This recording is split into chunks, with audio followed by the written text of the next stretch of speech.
மகாபெரிவா திருடிகளே சரணம். நல்லது நடக்கும், நல்லது மட்டுமே நடக்கும்.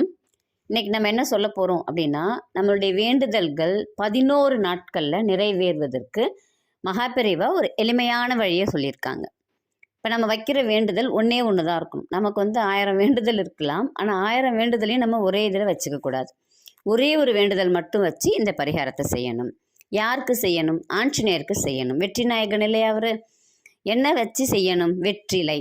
அப்போ நீங்கள் யோசிச்சு பாருங்கள், வெற்றிலையும் வெற்றியை கொடுக்கக்கூடியது தான், ஆஞ்சநேயரும் வெற்றியை கொடுக்கக்கூடியவர் தான். இவங்கள்ட்ட நம்ம வச்சோம் நம்மளுடைய கோரிக்கையை அப்படின்னா கண்டிப்பாக நம்ம என்ன யோசிக்கிறோமோ அது நடக்கும். என்ன செய்ய சொல்கிறாங்க பெரியவா அப்படின்னா, ஒரே ஒரு கோரிக்கையை மட்டும் வச்சுக்கோ. செவ்வாய்க்கிழமையில் செய்யணும். வெற்றிலை எடுத்துட்டு ஒரு பேனாவில் உங்களுக்கு என்ன ஆசையோ அதை எழுதுங்க. எனக்கு பணம் வரணும், என் மகளுக்கு திருமணம் நடக்கணும், இல்லை என் பிள்ளைகள் நன்றாக படிக்கணும், வீடு வாங்கணும் அப்படிங்கிற ஏதாவது ஒரே ஒரு கோரிக்கையை மட்டும் அது அந்த வெற்றிலையில் எழுதிடுங்க. எழுதிட்டு அதை நீங்கள் ஆஞ்சநேயர் படம் இருந்தாலும் சரி, இல்லைன்னா ஒரே ஒரு மண்ணகல் விளக்கு மட்டும் ஏற்றி வைங்க. அந்த வெற்றிலை இருக்கிறதையும் ஒரு தட்டில் வச்சுருங்க. வச்சுட்டு நீங்கள் உங்களால் என்ன சொல்ல முடியுமோ சொல்லுங்கள். இல்லைன்னா அப்படியே கூட விட்டுட்டு தீபதூபம் காமிச்சிட்டு நீங்கள் உங்கள் வேலையை பார்க்கலாம். இதே மாதிரி தினமும் செய்கிறீங்க.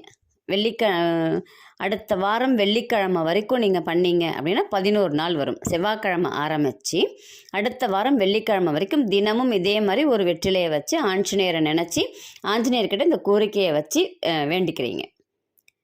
11 நாள் முடிஞ்சதுக்கப்புறம் அந்த வெற்றிலை 11 வெற்றிலை இருக்கும் இல்லைங்களா, எல்லாத்தையும் நல்லா இருந்துச்சு அப்படின்னா மாலையாக கட்டுங்க. காஞ்சி கொஞ்சோண்டு நொறுங்குற மாதிரி இருந்துச்சு அப்படின்னா அதை அப்படியே எடுத்துகிட்டு போய் பக்கத்தில் ஏதாவது ஒரு ஆஞ்சநேயர் கோயில் இருக்கான்னு பாருங்கள். இல்லை கண்டிப்பாக பெருமாள் கோயில் இருந்துச்சுன்னா ஆஞ்சநேயர் இருப்பார்.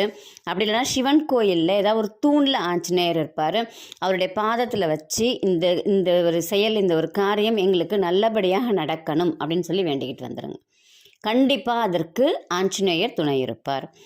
மகாபெரிவா என்ன சொல்கிறாங்கன்னா 11 நாள்லே நடந்துடும். இல்லைன்னா நடக்கிறதுக்குரிய வழி உங்களுக்கு கிடைக்கும். ரொம்ப எளிமையான வழி தான்.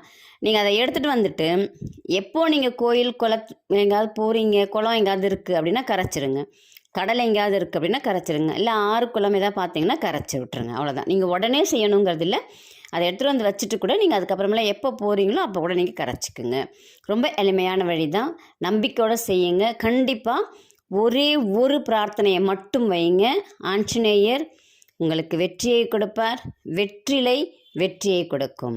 கண்டிப்பாக மகாபெரிவா சொல்கிறாங்க அப்படின்னா நம்ம யோசிக்கலாமா? யோசிக்கக்கூடாது. இப்போ வர்ற செவ்வாய்க்கிழமையே ஆரம்பிங்க. கண்டிப்பாக உங்களுடைய தேவைகள், உங்களுடைய ஆசைகள் எல்லாமே நிறைவேறும். உங்களுக்கு ஜாதகம் பார்க்கணும், மலர் மருத்துவம் தெரிஞ்சு கொள்ளணும் அப்படின்னா இந்த பதிவில் வரக்கூடிய எண்ணுக்கு தொடர்பு கொள்ளுங்கள். நல்லதே நடக்கும். நன்றி, வணக்கம்.